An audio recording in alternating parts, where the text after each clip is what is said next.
বলা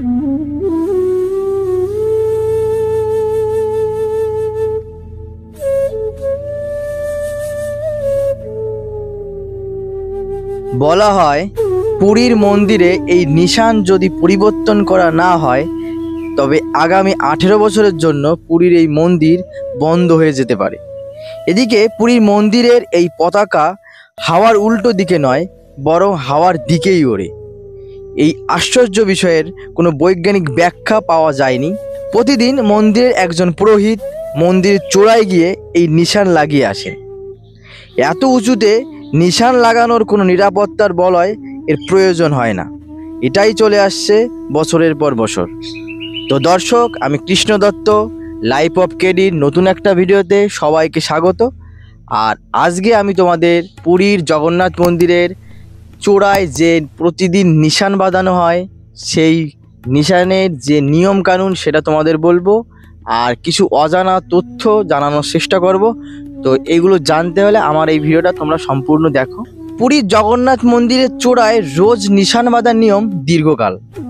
প্রতি একাদশীতে একটি প্রদীপ ও জ্বালানো হয় এখানে। 800 বছর আগে মন্দির প্রতিষ্ঠার সময় নির্দিষ্ট চোল পরিবারের এক পুরুষকে মন্দিরের চূড়ায় এই নিশান বাঁধার দায়িত্ব দেন এখানকার রাজা অনন্ত বর্মন। তিনি ছিলেন এই মন্দিরের প্রতিষ্ঠাতা। সেই থেকে এই চোল বংশের লোকেরাই এই নিশান বাঁধার কাজ করে আসছে প্রতিদিন। কথিত আছে এইসব নিশান ওরে হাওয়ার বিপরীতে। যে চক্রের গায়ে নিশান বাঁধা হয় তার নাম নীল চক্র। লোহা, তামা, দস্তা, সীসা, পিতল, রূপো ও সোনা দিয়ে তৈরি এই অষ্টধাতু চক্রের বাইরের বেধ 36 ফুট ও ভিতরের বেধ 26 ফুট। চক্রটি প্রায় 5 ইঞ্চি পুরু। মনে করা হয় এই চক্র আসলে সুদর্শন চক্র, যা বিষ্ণুর সবথেকে শক্তিশালী অস্ত্র। 214 ফুট উঁচুতে এই চক্রের উপর খুঁটিতে যে পতাকাটি বাঁধা হয় তার নাম পতিত পবন বন। উড়িয়া ভাষায় এই বন শব্দের অর্থ নিশান। প্রচলিত বিশ্বাস এই পতাকা দর্শনে পাপী তাপী লোকের পাপ থেকে মুক্তি মেলে। এক জগন্নাথ সংস্কৃতি বিশারদ বলেন, এই নিশান পরম ব্রহ্মের চিহ্ন। ভক্তরা যদি মন্দিরে নাও আসতে পারেন, দূর দূরান্ত থেকেও এই পতাকা দেখে জগন্নাথকে ভোগ চড়ানো যায়, প্রসাদ দেওয়া যায়।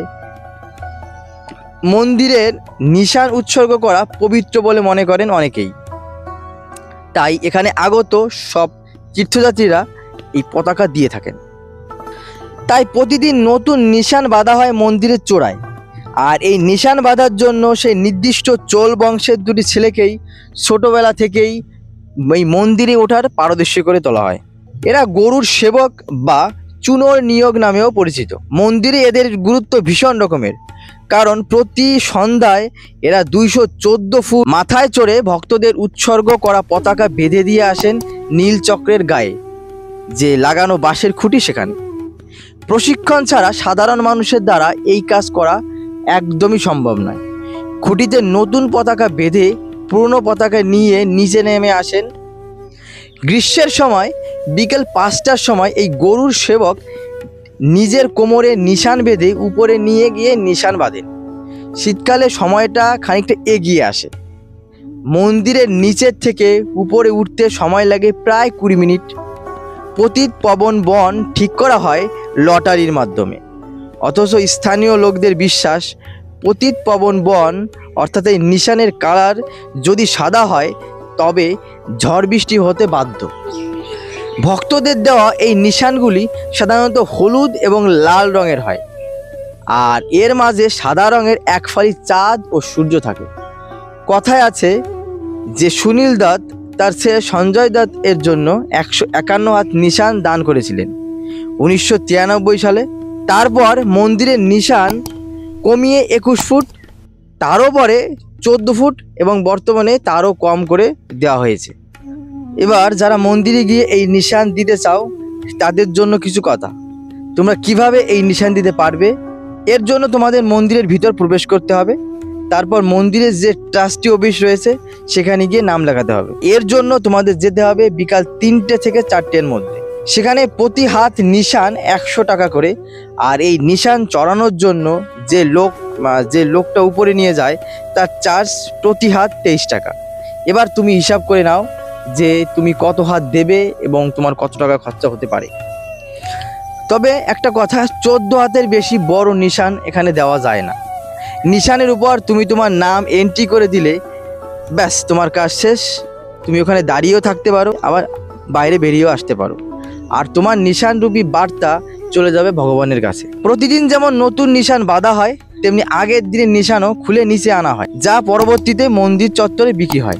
তুমি চাইলে ওইসব নিশান আবার কিনে নিয়ে বাড়ি নিয়ে আসতে পারো। আমাদের পাড়ার পুজোর মতো যেমন তুমি যে প্রসাদ দেবে, পুজো শেষ হলে তোমাকে আবার সেই প্রসাদই ফেরত দেওয়া হবে, তেমনটা নয়। তোমাকে নিশান দিতে হলেও কিনে নিতে হবে, আবার বাড়ি নিয়ে আসতে হলেও তোমাকে কিনেই আনতে হবে। তবে একবার কোনো নিশান ব্যবহার হলে সেটা আর পুনরায় ব্যবহার করা হয় না, কারণ দেওয়ার সময় দাতার নাম, তারিখ নিশানের উপর সিল মেরে দেওয়া হয়, তাই নিশান একবারই ব্যবহার করা হয়।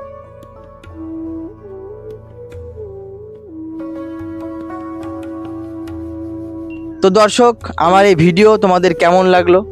যদি ভালো লাগে তাহলে একটা লাইক করে দাও, আর কোন পার্টটা তোমাদের ভালো লেগেছে একটা কমেন্টে জানাও। এমন সুন্দর সুন্দর ভিডিও পেতে গেলে আমার এই চ্যানেলটাকে সাবস্ক্রাইব করে দিতে পারো।